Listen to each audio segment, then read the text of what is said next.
We're going to do some saw testing. I put gas and oil in both of these, filled them completely up. I had weighed the Echo initially dry. My hand-me-down bathroom scale showed 15 pounds.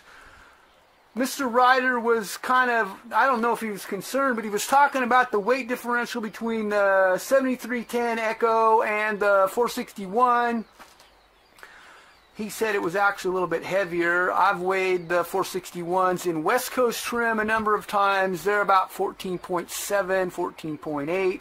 This one came in at 15.0 in half wrap, and with an East Coast style set of dogs on it. So I thought we'd put gas and oil in both of them and check it again, because I don't, on a personal level, I want to know what they weigh ready to cut, and you're not cutting with no gas and no oil. You're filling up the tanks and then you're kind of going and doing your thing. So if we look at it from that perspective, we got 16.4, which I find is really interesting, because I'm thinking that my scales aren't doing a very good job, because I know that the 461 comes in at about 17.4. It says 17.0.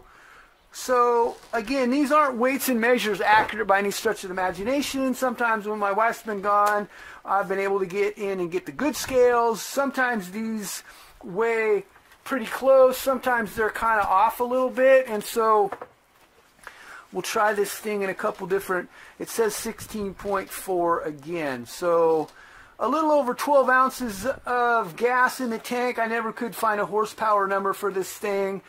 I do like the handle on the recoil, end of the recoil cord. I don't know anything about the sights, if they're accurate or not, but again, this thing's going to pick up some weight.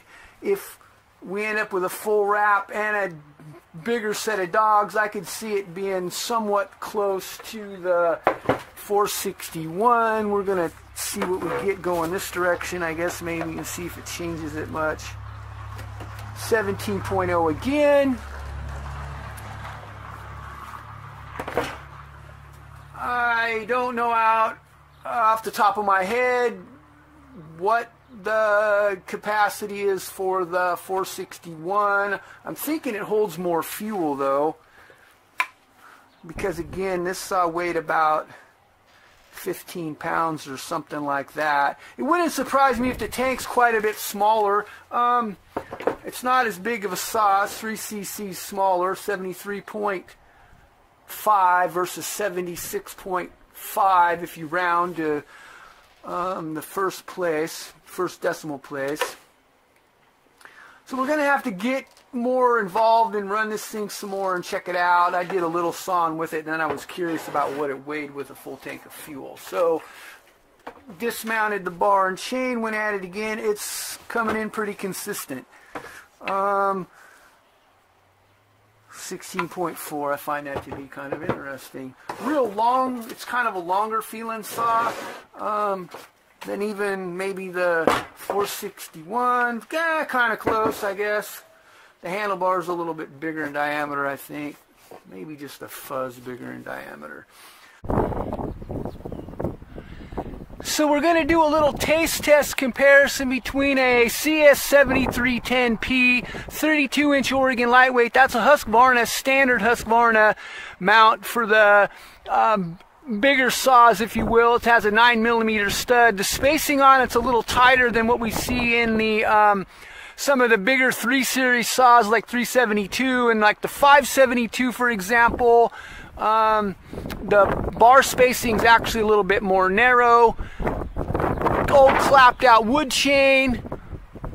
We ran it through a couple heat cycles. Special thanks to my BFF Mr. Ryder. Sent me that saw kind of in a hurry so we could get some testing in and then get it torn down and worked on. Again, few heat cycles, ran it cutting a little bit with this bar and chain. It seems to run okay, but it's not running away with it, I guess, at this point.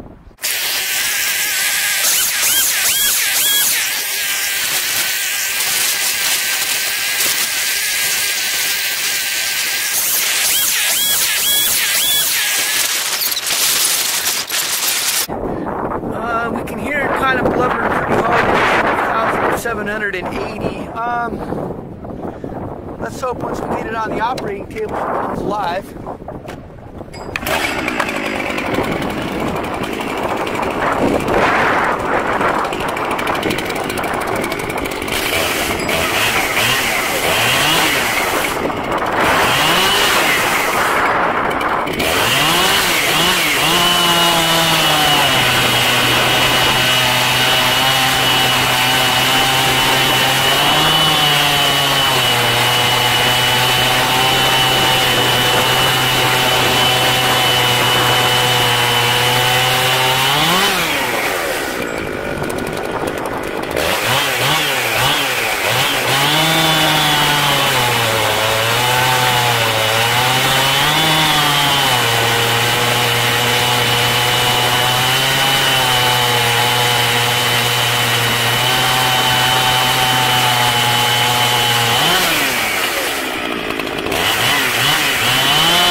Now I've done some sawing on this particular log with some zip saws, and they're tearing through it a little under 10 depending on where you're talking about in the levels of the 6 choices. I'm thinking it took about 15, maybe 17 seconds to get through the cut, but I'm only guessing. It just seemed like it took quite a little bit of time.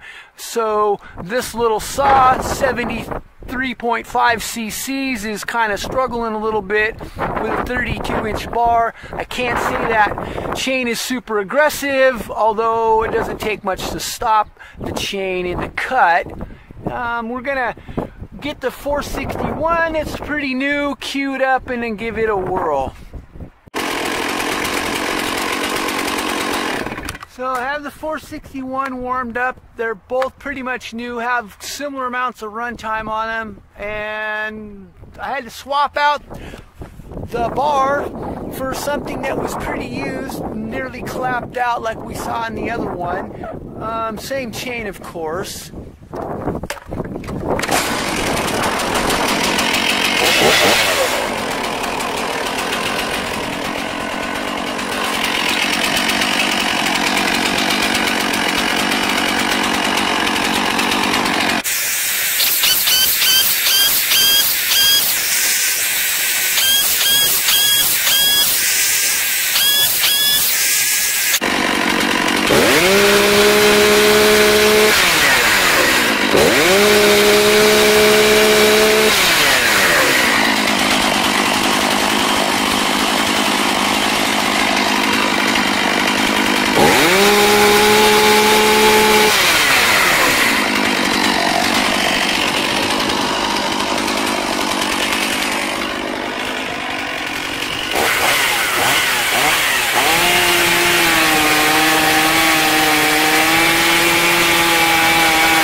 these are in the 70 to 80 cc class range. Pretty normal to compare any saw that comes from any manufacturer in a certain class range and see how they do. Sometimes I compare little saws, even 60 cc saws that are zipped. I actually have a video of one that I built for a gentleman back east that took on a stock MS461 with a 32 and actually won. So we're talking about states of tune of saws somewhat all the time on this channel anyway. These are both completely bone stock. I wanted to have an unbiased, unjaded, no information kind of opinion. The only thing I knew for sure after I looked at the placard, after I actually did some sawing with it, is it had 73.5 cc's. I looked on the website and what I found was that there is no actual horsepower number for this particular saw right here that I could find, and I'm looking on my phone, of course. And so we're checking out the specifications right now. Probably can't see that because it's super bright out here today. Initially I weighed that saw empty. It came in on my hand-me-down bathroom scales at 15 pounds. This says 14.9, so we're pretty close. I think the first time I weighed that full of fuel and oil, it was 17 pounds, and then sometimes a couple other times it was weighing like 16.8 or something like that. But it's a half-wrap version saw with little dogs on it as well. So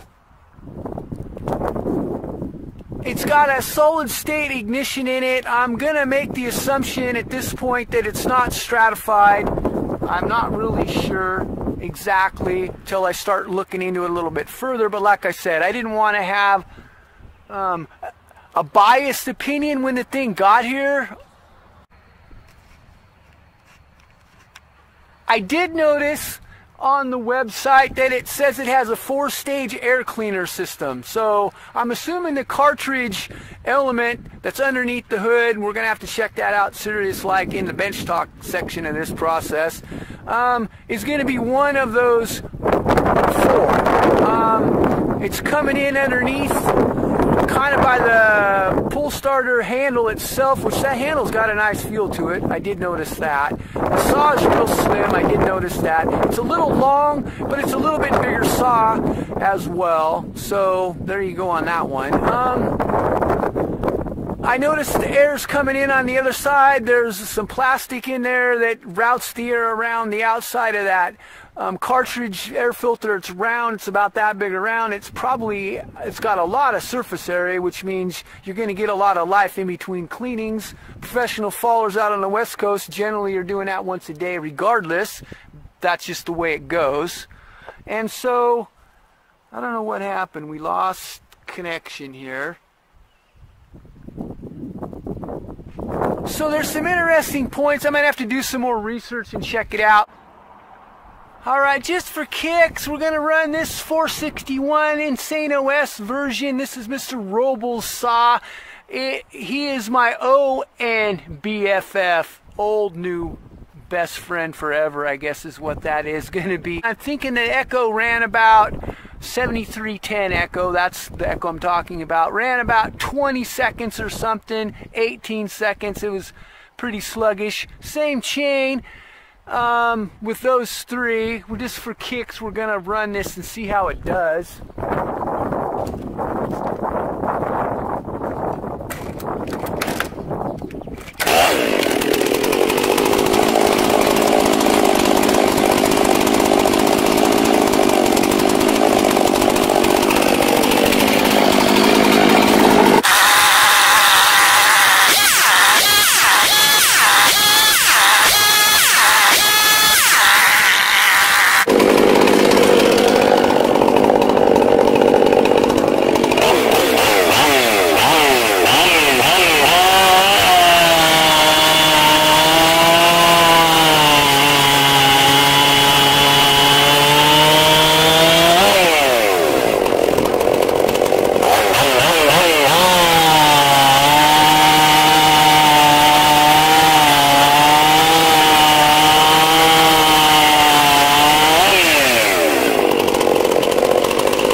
open below 13. The thing's barely even running, slobbering rich, and it's, my guess is we picked up seconds over the stock one. That chain is not really a good match for this saw. It definitely has the stops way, way too high. This saw would be tearing through that stuff a lot quicker had the chain been dialed in, whereas the 7310 was seriously struggling, at least in stock form. Now, we're giving up some cc's in displacement, essentially about 3. I've said 3 is a huge differential disadvantage in the latest piston port engine type that we see in chainsaws from about the end of the 70s. 3 cc's has kind of been a big deal with those saws. So we're giving up 3 with the Echo. This saw is 4th on the list of 6 of the standard choices, and I'm gonna be well pleased if he's happy. Built quite a few saws for Mr. Rowells at this point. Anyway, thanks for watching this session. Have a blessed day wherever you might be on God's green earth.